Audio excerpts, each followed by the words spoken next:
자, 오늘 또 행복한 또 안식일이 이렇게 우리를 또 찾아왔습니다. 우리가 안식일에는 금요일 환영 예배, 금요일 안식일 환영 예배 시간에는 계속 출애굽기를 저희가 함께 살펴보고 있죠. 오늘도 계속 이어서 함께 또 출애굽기의 말씀을 저희가 함께 보도록 하겠습니다. 벌써 제가 화요일에 잠깐 말씀을 좀 언급을 하긴 했습니다만 벌써 7월이에요. 그렇죠? 2026년의 절반이 지나간 지금 이거를 저는 어떻게 이야기해야 될까요? 절반이나 지나간 대로 말해야 될까요? 절반밖에 안 지난 대로 이야기를 해야 될까요? 이 시간에 다시금 올 초에 내가 원했던 것이 무엇인지를 다시 한번 좀 생각해 보면 어떨까 싶습니다. 내가 올 초에 내가 꼭 이루고 싶다. 새해 결심이라고 하죠. 그런 것들이 다들 있으셨을 텐데 여러분들은 어떻습니까? 좀 잘 이렇게 이루어 오신 것 같습니까? 내가 2026년에 가장 이루고 싶은 나의 키워드가 무엇인가라고 사람들의 조사를 좀 살펴보니까 건강이었다고 하더라고요. 그러니까 그만큼 내가 뭐 돈도 좋고 즐거움도 좋고 다 좋지만 건강을 가장 중요하게 생각하는 것 같아요. 그 다음엔 안정, 뭐 풍요, 여유, 뭐 여러 가지가 있겠지만 우리는 보통 내가 소망이다, 내가 소망한다, 소원한다라고 이야기할 때는 나의 건강이나 혹은 자녀들의 앞날이나 혹은 내 사업의 형통 이러한 것들을 보통 우리가 하나님께 구하곤 합니다. 그렇죠? 하나님 제 사업이 잘 될 수 있도록 하나님 저희 자녀들이 잘 될 수 있도록 하나님 제가 건강할 수 있도록 하나님 제 우리 가정이 평안할 수 있도록 뭐 이런 것들을 우리가 이야기합니다. 그런데 오늘 본문 속에 등장하는 이 모세는 평소와는 좀 다른 것을 구합니다. 그는 이렇게 하나님께 간구합니다. 같이 한번 읽어볼까요? 출애굽 33장 18절입니다. 시작. 모세가 이르되 원하건대 주의 영광을 내게 보이소서. 이스라엘 백성들을 애굽에서 이끌어낸 그 지도자. 시내산에서 하나님과 얼굴을 뭐 마주한 건 아니지만 마주하듯 그렇게 대화했던 바로 그 사람. 그런 그가 지금 하나님께 구하는 것은 자신의 어떤 땅이나 이 사역의 어떤 성공도 아니고 무엇을 원합니까? 주의 영광을 구합니다. 그런데 우리는 이 말씀의 배경을 잘 알고 있어요. 그러니까 지난 시간에 살펴봤지만 이스라엘 백성들이 어떤 행동을 했습니까? 모세가 하나님의 부르심을 입어서 시내산으로 올라가게 되고요. 이스라엘 백성들은 모세가 약 40일간은 내려오지 않자 어떻게 해요? 금송아지를 만들어서 그것이 우리를 인도하여낸 신이다라고 말을 하면서 그 앞에서 이제 시간을 보내는 정말 그렇게 하나님의 영광을 이 땅에 떨어뜨린 그러한 사건 그리고 하나님의 언약을 완전히 백성들이 저버린 그러한 사건이 있은 지 얼마 되지 않아 하나님께 모세가 간구한 것은 무엇이냐면 주의 영광인 거예요. 사실 이스라엘 백성들이 그 하나님의 그 영광을 다 저버렸을 때 하나님의 하나님이란 존재를 정말 땅바닥에 떨어뜨렸을 때 하나님께서 이런 말씀을 주셨어요. 너희는 이제 곧 젖과 꿀이 흐르는 땅으로 들어간다. 그러나 나는 너희와 함께 올라가지 않겠다. 너희는 고집이 센 백성이므로 내가 너희와 함께 가다가는 너희를 없애버릴지도 모르기 때문이다. 야, 이거 좀 이해되기 쉽게 세번역 성경으로 제가 버전을 가져왔는데 어떻습니까? 너무 잘 되시죠? 하나님이 뭐라 그러세요? 야, 나 너희랑 같이 못 간다. 내가 너희랑 같이 가면 내가 뭐 할 수도 있다? 너희를 없애버릴 수도 있다. 네. 뭐 요지는 뭐예요? 진짜 하나님이 없애신데 이게 요지가 아니라 하나님이 함께 하지 않으시겠다라고 말씀을 하셨다라는. 어쩌면 이스라엘 백성들에게 가장 절체절명의 위기의 순간이 있었다면 그들에게 지난 모든 역사 속에서 정말 절체절명의 위기 순간이 있었다면 그건 애국 군사들이 쫓아왔던 때도 아니고 가나안의 어떤 그 이방 민족들과 전투를 하면서 죽을 위기에 처했던 것도 아닌 것 같다. 가장 절체절명의 위기의 순간은 언제예요? 하나님께서 나는 너희와 함께 가지 않겠다라고 말씀하셨던 바로 그 순간. 그럼 바로 그 순간에 모세는 무엇을 했습니까? 자기 백성을 위해서 하나님 앞에 서게 됩니다. 그리고 백성들을 위해서 중보하기 시작합니다. 이 백성들, 하나님 이 백성들을 하면서 이제 중보하기 시작합니다. 그리고 중보의 모습에서 세 가지가 드러납니다. 첫 번째, 이 하나님의 임재라는 것이 얼마나 소중한 것인지. 두 번째, 중보가 어떻게 그 깨어진 관계를 회복시키는지. 세 번째, 하나님의 영광이 무엇으로 나타나는지. 이 세 가지가 이 모세의 어떤 중보와 하나님의 그 대화 과정을 통해서 드러나게 됩니다. 그래서 오늘은 이 세 가지를 우리가 함께 살펴보려고 합니다. 먼저 우리 본문 14절과 15절을 함께 보도록 하겠습니다. 여호와께서 이르시되, 같이 읽어보겠습니다. 시작. 여호와께서 이르시되 내가 친히 가리라. 내가 너를 쉬게 하리라. 모세가 여호와께 아뢰되 주께서 친히 가지 아니하시려거든 우리를 이곳에서 올려보내지 마옵소서. 자, 아까 하나님께서 난 너희와 같이 가지 않겠다라고 말씀하시고 중간에 뭐 나중에 살펴보겠지만 모세가 중보를 합니다. 그리고 하나님께서 뭐라고 말씀하세요? 내가 친히 가리라. 내가 너를 쉬게 하리라. 그러자 모세가 응답합니다. 뭐라고 말해요? 주께서 친히 가지 아니하시려거든. 네, 하나님 내가 갈게 라고 이야기했더니 하나님 정말 만약에 혹여라도 하나님 친히 안 가실 거면 우리를 아예 올려보내지 마세요 라고 다시 한번 이야기하는 거예요. 여러분 이 내용을 딱 보면 이미 하나님께서는 이스라엘 백성들을 어디로 보내겠다고 말씀하시는 거예요? 처음에 약속하셨던 그 젖과 꿀이 흐르는 그 가나안으로 보낼 거야 라고 말씀을 해 주셨어요. 그리고 2절 제가 뭐 보진 않았지만 2절에 보면 천사를 보내놓고 인도하겠다라고 하셨습니다. 그렇게 결과로만 놓고 보면 어때요? 이스라엘 백성들은 가나안 땅에 들어가는 거예요? 못 들어가는 거예요? 들어가는 거예요. 그런데 모세는 천사가 인도하면서 이스라엘 백성이 들어가든 천사가 인도하지 않고 하나님이 가시지 않고 이스라엘 백성이 들어가든 그게 중요한 것이 아니라는 거예요. 모세가 말하는 것은 뭐가 가냐면 하나님 저는 가나안이 필요한 것이 아니라 누가 필요합니다. 우리에게는 하나님이 함께 계셔야 됩니다. 하나님이 함께 가시지 않은 가나안이라면 우리는 그곳이 의미가 없다라는 거예요. 여러분 이게 어떻게 보면 모세가 정말 하나님께 감정적으로 호소하는 것처럼 보일 수도 있습니다만 사실 이건 단순한 어떤 감정적인 것만이 아니라 그 신앙의 본질을 좀 꿰뚫고 있는 말씀인 것 같아요. 아무리 가나안 땅이 좋아도 아무리 나에게 다가올 그 상급이 기가 막혀도 그 땅에 하나님이 계시지 않으면 그건 축복이 아니라 그냥 또 다른 형태의 광야일 뿐인 것을 우리는 이 모세의 고백을 통해서 생각해 볼 수 있는 것입니다. 여러분, 우리는 보통 무엇을 구하며 살아갑니까? 우리는 살아가면서 어떤 것을 구하며 살아갑니까? 좋은 직장, 뭐 건강한 가정, 혹은 뭐 형통한 사업, 혹은 여러 가지 것들, 네, 내가 원할 수 있는 많이. 그 모든 것들이 구하지 말아야 될 것들이라는 얘기는 분명히 아니에요. 우리가 언제나 살면서 하나님 우리를 인도하여 주시고 우리를 보호하여 주시고 내 사업을 정말 번창시켜 주시고 이 모든 기도는 우리가 드릴 수 있는 기도고 하나님께서 우리의 기도를 응답해 주실 수도 있어요. 그렇죠? 그러나 그것이 하나님의 임재보다 더 중요한 것이 되고 먼저가 되는 순간 이스라엘 백성들이 걸을 뻔했던 하나님 없이 가나안에 들어가는 그러한 역사를 우리가 경험하게 될 수도 있다라는 것입니다. 그러니까 하나님이 함께 하신다라는 것이 얼마나 중요한 것입니다. 모세는 이거를 너무 많이 경험을 했어요. 그래서 나중에 모세가 죽기 전에 여호수아에게 남겼던 그 유언의 말씀에도 이런 말씀이 등장을 합니다. 같이 읽어보겠습니다. 너희는 시작. 너희는 강하고 담대하라. 두려워하지 말라. 그들 앞에서 떨지 말라.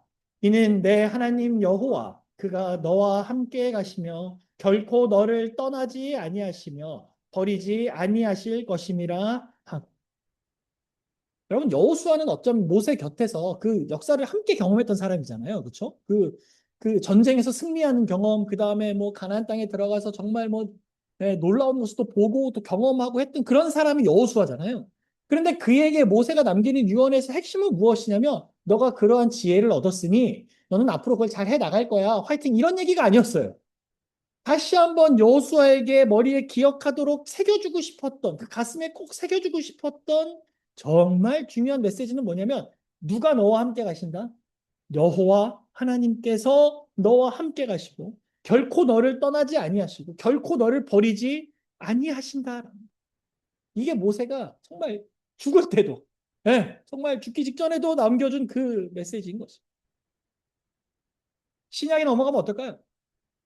예수님께서 주신 말씀을 좀 생각해 볼게요. 예수님께서 제자들에게 주셨던 약속도 크게 다르지 않습니다. 예수님께서 나중에 승천하시기 전에 제자들에게 무슨 말씀 주셨어요? 너희는 가서 뭐 족속의 제자를 삼고. 근데 거기에 반드시 들어간 말씀이 무엇입니까? 내가 세상 끝날까지 너희와 항상 함께 있으리. 그러니까 어떤 막 가서 뭘 전하고 너가 영어를 어떻게 하고 문득 궁금해지더라고요. 그때 당시는 외국에 전도를 하러 나간다고 했을 때의 부담감이 어느 정도였을까? 우리는 이제 뭐 미국에 간다 그러면 아 내가 막 인터넷을 막 찾아보잖아요. 영어를 어떻게 말해야 되고 막 일본을 간다 그러면 내가 일본에서 인사말이 뭐고 이런 걸 다 찾아보잖아요. 그런데 그때는 또 그런 것도 많이 없었을 것 아닙니까? 그러니까 이게 세상 끝까지 전도하러 간다, 뭐 어떤 뭐 누군가에게 나와 다른 문화권의 누군가에게 말씀을 전한다, 이게 보통 일이 아니기 때문에 내가 어떤 능력을 갖췄다, 또 물론 중요하겠지만 그거보다 더 중요한 건 뭐예요? 이 말씀을 나에게 주신, 이 명령을 나에게 주신 하나님께서 나와 함께 하신다. 이게 얼마나 중요해요. 그럼 거기서 끝일까요? 아니에요. 요한계시록에 보면 또 이런 말씀이 있습니다. 내가 드린 같이 한번 읽어보겠습니다. 시작. 나서 이르되 보라 하나님의 장막이 사람들과 함께 있음에 하나님이 그들과 함께 계시리니 그들은 하나님의 백성이 되고 하나님은 친히 그들과 함께 계셨습니다. 여러분 하늘나라는 누가 계신 곳이에요? 하나님 계신 곳이니까 하나님이 그들과 함께 계시는 건 너무나 당연하죠. 그런데 하나님이 계시지 않은 하늘나라는 혹시 상상해 보셨습니까? 뭐 존재할 수도 없겠지만 존재할 수도 없겠지만 문득 그 생각이 들죠. 하나님이 안 계신 하늘나라는 어디와 같다? 여기와 같다. 이 세상은 크게 다르지 않을 것 같아요. 그렇죠? 네. 제일 중요한 건 누구예요? 우리가 나중에 하늘에 가는 이유도 무엇입니까? 누구와 함께 하기에? 하나님과 함께 하기. 어쩌면 성경이 우리에게 말해주는 중요한 어떤 성경 전체를 관통하는 중요한 메시지 중에 하나는 무엇이냐면 결국 하나님께서 사람과 함께 하시는 이야기. 하나님께서 사람과 함께 하시고자 하는 이야기. 나중에 하나님과 사람이 함께 할 것이라는 이야기. 결국 그 함께 한다는 그 이야기가 이 성경 전체를 다 관통하고 있는 이야기인 것 같아요. 비록 지금은 죄로 인해서 그 동행이 끊어진 듯 보이고 많은 사람들이 정말 고통 속에서 때로는 힘듦 속에서 지나 살아가고 있지만 언젠간 분명히 어떻게 될 거예요? 나와 함께 하시는 하나님으로 인하여 나와 하나님과의 동행이 온전히 회복될 것이라는 것입니다. 여러분 간절히 바라는 것은 이런 어떤 경험을 이 안식일에 하게 되길 간절히 바랍니다. 이 안식일이 단순히 우리가 한 주 동안 열심히 살고 이 한 주를 그냥 쉬는 날로 보내는 그 안식일이 아니라 태초에 하나님께서 우리와 함께 하시기 위하여 무엇을 하셨는지 그리고 우리가 이 세상에 살면서 한 주에 한 번씩 다시 한번 그 경험을 다시 우리가 할 수 있고 언제까지요? 주님 오시는 그날까지 하나님과 동행하는 그 놀라운 역사의 경험이 이 안식일에 우리 모두에게 있게 되시길 간절히 바랍니다. 이런 관점으로 볼 때 우리가 신앙을 하면서 우리가 예수님을 믿으면서 가장 먼저 던져야 되는 질문은 뭘까요? 그래서 주님이 나와 함께 계십니다. 사업이 아무리 잘 돼도 내가 이 돈을 아무리 많이 벌어도 주님이 없으면 어떻게 되는 거예요? 공허해지는. 아무리 내가 먹고 살만하고 행복하게 보이는 것 같아도 주님이 안 계시면 무언가 공허함이 생길 수밖에 없는 것입니다. 내 앞에 어떤 꿀과 젖과 꿀과 같은 가나안이 내 눈앞에 있다 하더라도 그것이 나에게 다가온다 하더라도 그 안에서 우리가 먼저 던져야 될 질문. 주님이 먼저 나와 함께 하시는가? 여러분, 이 모세의 기도가 오늘 우리의, 이 모세의 간구가 오늘 우리의 간구가 되길 주님의 이름으로 간절히 소망합니다. 그만큼 하나님의 임재가 너무나 우리들의 삶에 중요한 것 같아요. 이렇게 하나님의 임재를 구할 때 우리가 확인해야 될 부분이 있는데요. 바로 모세의 기도입니다. 우리 12절부터 13절 같이 한번 읽어보겠습니다. 모세가 시작. 모세가 여호와께 아뢰되 보시옵소서 주께서 내게 이 백성을 인도하여 올라가라 하시면서 나와 함께 보낼 자를 내게 지시하지 아니하시나이다. 주께서 전에 말씀하시기를 나는 이름으로도 너를 알고 너도 내 앞에 은총을 입었다 하셨사온즉 내가 참으로 주의 목전에 은총을 입었사오면 원하건대 주의 길을 내게 보이사 내게 주를 알리시고 나로 주의 목전에 은총을 입게 하시며 이 족속을 주의 백성으로 여기소서. 여러분 그 모세가 이스라엘 백성들이 막 금송아지 만들고 막 이렇게 해서 하나님께서 난 너희와 같이 않겠다라고 말씀하셨을 때 모세가 계속 중간에서 이제 중보하면서 백성들을 위해서 기도하고 하나님께 간구하잖아요. 근데 그때 모세가 이야기할 때 하나님 내가 이만큼 충성했는데 내가 이렇게 고생을 했는데 하나님 이 정도만 백성 용서해 주셔야 되는 거 아닙니까? 라고 이야기를 한 번도 하지 않았다라는 거예요. 어디에 근거해서 이야기해요? 하나님의 은혜의 근거에서 이야기합니다. 주님, 제가 하나님 주의 목전에 은총을 입었으면, 제가 하나님께 은총을 입은 사람이면 그 은총을 누구에게도 베풀어 주소서? 주의 백성에게도 베풀어 주세요. 왜 주의 백성이라고 했을까요? 재밌는 게 제가 여기다 넣진 않았지만 그 7절에 보시면 하나님께서 이스라엘 백성들을 네 백성이라고 하시거든요. 내 백성. 모세가 되려고 내 백성이라고 하시거든요. 그러니까 거리두기 약간 그런. 네. 근데 모세가 이 표현을 다 뒤집어서 말하는 거 아니에요. 이 백성은 누구의 백성입니다? 주의 백성입니다. 깨진 것처럼 보이는 이 관계를 다시금 이렇게 돌리는 거. 이게 중보의 어떤 본질인 거. 여러분, 죄는 어떻습니까? 죄는 언제나 관계를 좀 무너뜨리는 거. 아담과 하와가 선악과를 먹고 죄를 지었을 때 가장 먼저 한 일이 무엇입니까? 하나님과의 관계가 끊어져서 하나님을 피해서 숨는 것이었어요. 우리들도 그렇지 않습니까? 우리가 마음속에 죄가 있으면 하나님께 다시 한번 나가 기도하기 참 어렵지 않습니까? 또 말씀을 보다가 안 보면 다시 보기가 별거 아닌데 왜 그렇게 어려운지 모르겠어요. 그렇죠? 내가 대학생 때 저희 신학과니까 숙제가 뭐였냐면 숙제가 뭐 예를 들어서 이번 학기 동안 뭐 이사야서를 배운다 그러면 이사야 주석 다 읽어오기. 혹은 뭐 시대의 소망 뭐야 사복음서를 배운다 그러면 시대의 소망 다 읽어오기. 그러니까 다 읽었어도 다시 한 번 더 읽어오기 이런 게 숙제였어요. 그래서 제가 또 나름 계획적이고 싶은 사람이라서 계획적인 사람이 아니라 계획적이고 싶은 사람이라서 제 스케줄표에 오늘은 1장, 내일은 2장, 3장, 4장 이렇게 다 계획표를 세워놨어요. 근데 또 여러분 그 대학 생활이라는 게 그렇게 또 제 어떤 시간 계획대로 잘 되는 게 또 아니었어요. 제가 그때 활동을 이것저것 많이 하다 보니까 뭐 동아리 활동도 한 3개씩 하고 막 이러다 보니까 핑계죠. 그러나 생각보다 시간이 바쁘더라고요. 그래서 하루 예언회식 있는 걸 넘겼어요. 그랬더니 양이 어떻게 됩니까? 2배가 돼요. 하루 또 못 읽었어요. 야맹 양이 어떻게 돼요? 3배가 되고 4배가 되고 나중에는 어떻게 됩니까? 읽기 싫고 일단 속독으로 제대로 읽을 생각이 사라져요. 속독으로 막 읽으면서 읽었는지 안 읽었는지 그러고 합리화하는 거예요. 내용을 내가 뭐 하니까. 아니까 이 정도면 읽은 거지. 그러고 이제 제출했다가 이제 교수님한테 한 소리 듣고 막 이제 이렇게 되는 거예요. 별거 아닌 것 같은데 죄라는 게 별거 아닌 것 같은데 하루 그렇게 좀 하나님 관계가 좀 끊어지면 그 다음에 회복하는 데는 2배의 노력이 들더라고요. 그러나 성경은 그 무너진 관계를 회복시키는 하나님의 방법을 계속해서 우리들에게 반복해서 알려줍니다. 그게 뭐냐면 중보인 거. 민수기 14장에도 이와 비슷한 장면이 등장을 합니다. 14장 19절부터 이렇게 나와 있습니다. 구하옵나니 주의 인자의 광대하심을 따라 이 백성의 죄악을 사하시되 애굽에서부터 지금까지 이 백성을 사하신 것 같이 사하시옵소서. 여호와께서 이르시되 내가 내 말대로 사하노라.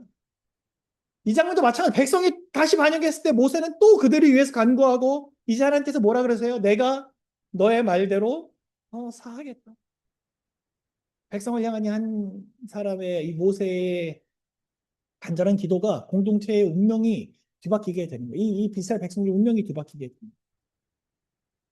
이 모세의 이런 모습은 후에 누구의 모습을 미리 보여주는 거예요? 예수님의 모습을 보여주는 거예요.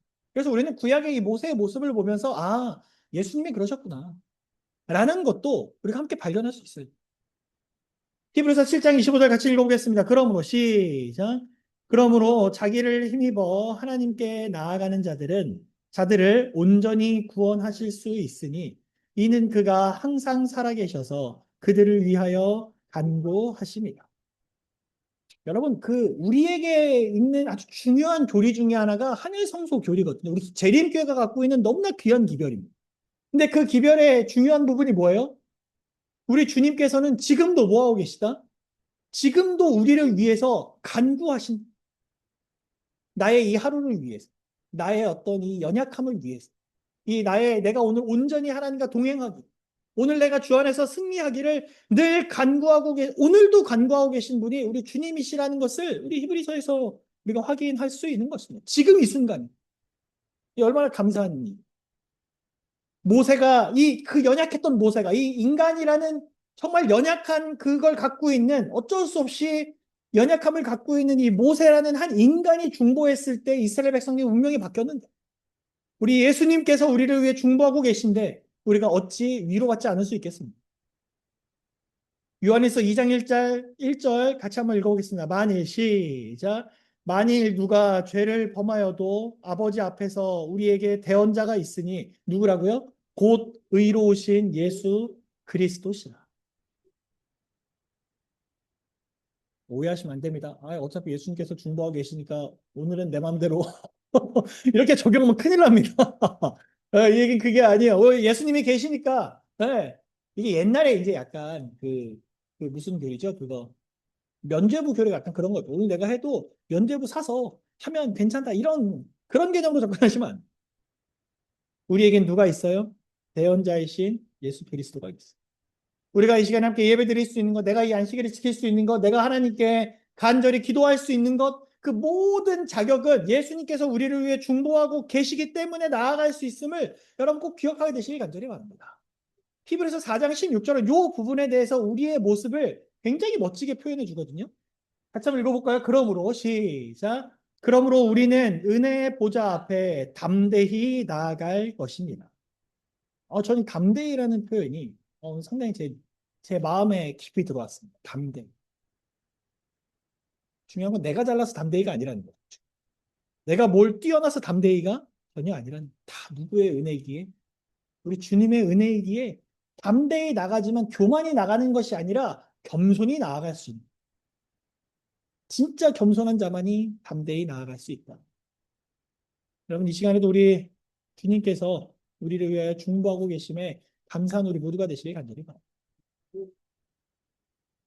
이분은 유명한 조지 뮬러 목사님이거든요. 5만 번의 기도로 응답받으셨다는 조지 뮬러 목사님입니다. 이분은 영국에서 19세기에 2천 명이 넘는 고아들을 이제 기도로 돌보셨던 그런 분입니다. 한 번은 고아원에 이제 보일러가 고장이 났어요. 근데 그걸 수리하는데 일주일이 걸립니다. 고아원에 안 그래도 이 아이들이 많은데 겨울이 그렇게 추운데 보일러가 안 돌아가면 안 되지 않습니까? 그래서 일주일 동안 어떻게 하지 막 발을 동동 구르고 있을 때 이 조짐래 목사님이 예배당에 들어가 기도를 합니다. 하나님 여기 있는 아이들은 하나님께서 제게 맡기신 소중한 영혼들입니다. 라고 이렇게 아뢰게 됩니다. 그러자 그렇게 기도하자 얼마 지나지 않아 그 수리공의 일정이 갑자기 당겨져요. 일주일 후에 가능하다고 했던 그 일정이 당겨져서 생각보다 그 문제가 빨리 해결됩니다. 그러면서 그 책의 내용에 보면 그 책의 핵심, 그 분의 기도의 핵심은 무엇이냐면 하나님 제가 얼만큼 했으니 이걸 도와주십시오가 아니었어요. 그저 내 능력이 내 명예를 증명하기 위함이 아니라 하나님이 살아계심을, 하나님이 우리를 사랑하심을 세상에 보여주기 위한 기도를 합니다. 내 공로가 아닌 하나님의 은혜와 하나님의 이름을 붙드는 길. 자신을 위해서가 아닌 자신에게 맡겨진 사람들을 위해서 드리는 바로 그 길. 여러분 오늘 우리가 먼저 하나님 앞에 무릎 꿇는 우리가 되길 간절히 바랍니다. 이 안식일이 그저 나의 어떠함을 드러내는 그런 안식일이 아니라 정말 하나님 앞에 무릎 꿇어서 하나님 제가 하나님의 은혜로 주님의 은혜로 제가 오늘 이 안식일을 보냅니다라고 고백할 수 있는 우리 모두가 되어 주시길 간절히 바랍니다. 그렇게 하나님께 중보하고 하나님께서 말씀을 해주셨을 때 모세가 또 하나님께 담대하게 구한 것이 있습니다. 그게 뭐냐면 아까 우리가 처음에 살펴봤던 모세가 이르되 원하건대 무엇을 보이소서 주의 영광을 내게 보이소서. 근데 이 질문에 하나님께서 뭐라고 말씀하셨어요? 같이 읽어보겠습니다. 여호와께서 시작. 여호와께서 이르시되 내가 내 모든 선한 것을 내 앞으로 지나가게 하고 여호와의 이름을 내 앞에 선포하리라. 나는 은혜 베풀 자에게 은혜를 베풀고 긍휼히 여길 자에게 긍휼을 베푸느니라. 또 이르시되 내가 내 얼굴을 보지 못하리니 나를 보고 살 자가 없음이니라. 모세가 담대하게 주의 영광을 내게 보이소서. 하나님이 뭐라 그랬어요? 안 된다. 네, 안 된다. 안 보여준다. 왜요? 나를 보면 죽을 수밖에 없으니까. 그 찬란한 그 하나님의 영광 앞에 이 모세가 직접적으로 마주하면 모세는 뭐 할 수밖에 없으니까. 죽을 수밖에 없으니. 그래서 하나님께서 반석 틈에 그를 두시고 바위 틈에 그를 두시고 손으로 그를 덮으신 다음에 지나가시면서 뭐만 보여주세요? 등만 이렇게 살짝 보여주세요. 뒤에 말씀에 등만 이렇게 보여주시고. 그런데 그 장면을 본 모세가 말했던 그 고백이 참 흥미로워요. 하나님의 영광을 보면서 또 하나님께서 그냥 등만 보여주고 지나가신 게 아님을 우리는 34장에서 우리가 확인할 수 있습니다. 하나님께서 모세에게 보여주신 주의 영광은 무엇일까요? 34장 6절부터 7절 같이 읽어보겠습니다. 여호와께서 시작. 여호와께서 그의 앞으로 지나시며 선포하시되 여호와라 여호와라 자비롭고 은혜롭고 노하기를 더디하고 인자와 진실이 많은 하나님이라. 인자를 천대까지 베풀며 악과 과실과 죄를 용서하리라. 그러나 벌을 면제하지는 아니하고 아버지의 악행을 자손 3, 4대까지 보응하리라. 하나님 주의 영광을 보이소서라고 말하고 하나님께서 말씀하시면서 보여주셨던 게 뭐예요? 하나님의 영광이라고 할 때 우리가 생각하는 그 영광은 단순히 찬란하게 빛나면서 우리가 막 보통 영광 그러면 눈에 떠오르는 이미지 있잖아. 막 약간 빛나는 막 그런 찰 그런 빛만이 전부가 아니라는 거예요. 그런 초자연적인 현상만이 하나님의 영광이 아니라는 거예요. 하나님의 영광은 뭐예요? 우리에게 베풀어 주시는 은혜 역시 하나님의 영광이라는 거예요. 자비로 우리를 향한 은혜로 우리를 위한 오래 참으심, 인자하심, 진실하심. 이러한 것들이 하나님께서 우리에게 베풀어 주시는 하나님의 무엇이라고요? 영광이라고. 그러면 이제 우리가 또 하나의 결론을 내릴 수 있겠죠. 여러분, 우리가 내가 하나님을 압니다. 내가 하나님의 영광을 압니다. 라고 말할 수 있습니까? 말할 수 있을 것 같아요. 왜요? 이건 초자연적 현상을 우리가 어떻게 설명하려는 것이 아니에요. 적어도 내가 아는 하나님의 영광은 무엇입니까? 나에게 베풀어 주신 하나님의 은혜가 얼마나 큰지를 아는 것. 나에게 주시는 하나님의 오래 참으심이 얼마나 귀한지를 아는 것.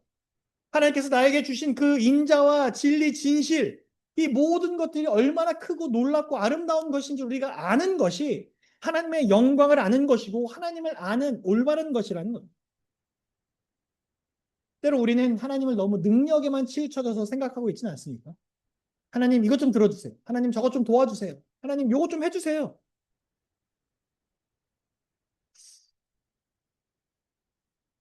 우리 가끔 뭐로 비유해요?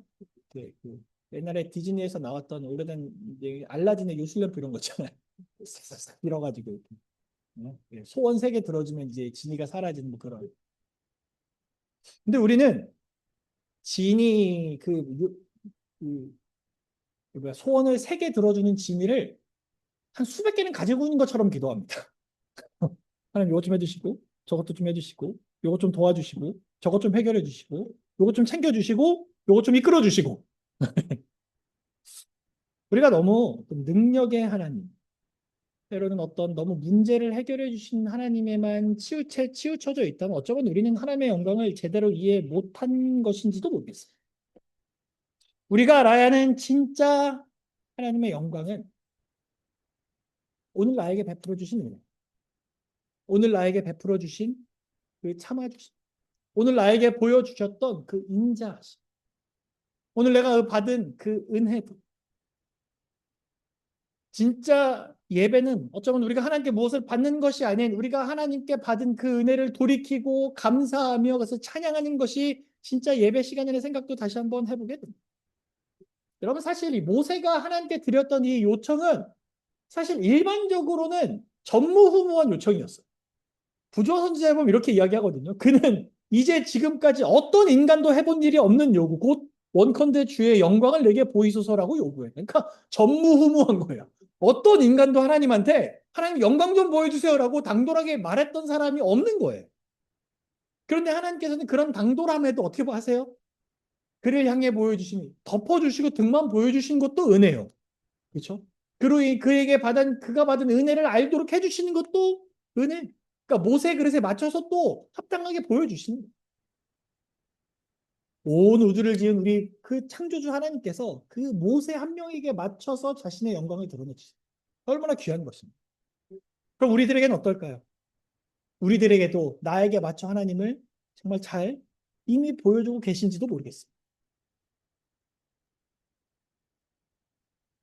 바울은 고린도전서에서 이렇게 이야기합니다. 고린도전서 13장 12절입니다. 같이 읽겠습니다. 우리가 시작.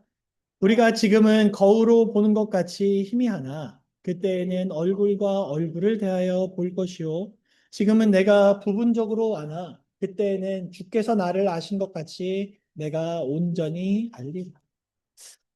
가끔은 우리가 정말 여기 나와 있는 것처럼 거울로 보는 것 같이 희미할 때도 있습니다. 왜 거울, 여러분 지금 우리가 거울로 보면 선명합니까? 희미합니까? 선명하잖아요. 왜 이때는 거울로 보는 것 같이 희미하다고 했을까요? 이때 거울은 약간 청동 거울이었습니다. 그래서 지금 우리가 보는 것처럼 선명하게 막 다 볼 수 있는 거울이 아니라 막 닦아야 돼요. 닦아가지고 반짝반짝반짝 해도 이게 내 얼굴이 명확하게 보이지 않는 그런 거울이었어요. 그러니까 바울이 그걸 비유해서 뭐라 그래요? 거울로 보는 것 같이 희미하나 언젠가는 어떻게 된다는 거예요? 얼굴과 얼굴을 대하여 볼 것이요. 내가 지금은 부분적으로 아는 것처럼 보일 수 있으나 분명 우리가 언젠가는 어떻게 돼요? 온전히 알게 될 것이라는 거예요. 여러분 모세도 사실 온전히 하나님의 영광을 하나님에 대해서 온전히 다한 것은 분명 아니었을 것입니다. 그렇죠? 그러나 하나님께서 보여주신 그 은혜로 인하여 하나님께서 보여주신 그 사랑으로 인하여 모세는 고백할 수 있었던 것. 내게 베풀어 주신 하나님의 은혜가 얼마나 큰지, 나와 함께 하신 하나님의 사랑이 얼마나 귀한지를 모세는 알았고, 그래서 그것을 대대손손 알려주고 싶었던 것입니다. 그래서 아까 살펴봤지만 유언에도 뭘 담았어요? 하나님이 함께 하신다. 나에게 은혜를 베풀어 주셨던, 나를 내가 기도했을 때 내 기도에 응답을 주셨던 그 하나님께서 나와 함께 하신다. 여러분 우리들의 삶에 혹시 고난이 좀 있으십니까? 혹시 이해되지 않는 그러한 일들이 또 있으십니까? 괜찮습니다. 저는 그 상황들을 모두 다 이해하지 못하고 저는 또 그 모든 것들을 다 완벽히 뭐로 이렇게 설명할 수는 없지만 그러나 지금은 거울로 보는 것 같이 희미할지라도 분명 우리 하나님께서 어떻게 해주실 거예요? 나에게 맞춤으로 은혜를 베풀어 주실 것이요. 구원을 베풀어 주실 것이요. 내가 미처 깨닫지 못했던 진리를 또 깨닫게 해주시는 놀라운 역사가 오늘 우리들에게 임할 것을 믿게 되는 우리 모두가 되시길 간절히 바랍니다. 그러한 소망으로 이 안식일 우리가 함께 보낼 때 우리의 마음에 은혜가 넘치지 않겠습니까? 이제 설교를 좀 마무리하면서 출애굽기 33장을 쭉 살펴봤는데 여기서 한 가지 질문을 좀 던지고 설교를 좀 마무리하려고 합니다. 여러분 우리가 오늘 이 안식일에 하루 살아가면서 또 매일매일 살아가면서 우리가 소중히 여기고 있는 것은 무엇입니까? 꼭 하나님께서 약속하셨던 우리가 얻을 것이라고 약속된 그 어떤 무언가입니까? 내가 얻었을 때 좋을 것이라고 여기는 그 어떤 것입니까? 그게 아니라면 꼭 그 약속 자체를 우리에게 허락하신 우리 하나님이십니다. 모세는 자신의 공로가 아니라 하나님의 은혜를 의지하여 백성을 위해 중보했고 자신의 능력이 아닌 하나님의 은혜를 힘입어 하나님의 영광을 구했고 하나님께서는 그 모세와 이스라엘 백성들에게 정말 그들의 맞는 은혜와 진리와 기별을 또 허락해 주셨습니다. 오늘 우리도 모세처럼 기도하게 되길 간절히 바랍니다. 하나님 우리가 성공을 구하기 전에 하나님께서 나와 함께 하심을 기억하게 해달라는 그러한 기도. 내가 하나님 앞에 먼저 무릎 꿇을 수 있게 해달라는 그러한 기도. 내가 어떤 능력이나 어떤 뛰어난 결과보다 주님의 은혜와 성품을 더 많이 깨달아 알아 하나님의 영광이 무엇인지를 더 깊이 알기 원한다는 그러한 모세의 기도를 우리가 오늘 하게 되길 간절히 바랍니다. 그래서 더 바라기는 우리의 입에서 이제 어떤 고백이 나오는 거예요? 주의 영광을 내게 보이소서. 하나님 제가 오늘 이번 한 주 살아가는데 하나님 주의 영광을 경험하기 원합니다. 제게 영광을 허락하여 주소서. 이러한 기도를 우리 모두가 함께 하길 간절히 바랍니다. 그래서 그걸 경험해서 얼마나 기쁨이 좀 넘치게 될까요? 그렇죠? 그걸 또 우리가 체험하게 됐을 때 얼마나 또 감사와 행복이 넘치게 될까요? 그 경험이 정말 우리 주님 오신 그날까지 계속해서 이어지면서 우리 김포교회에 놀라운 역사가 임하게 되길 간절히 바라면서 오늘 말씀을 마치겠습니다.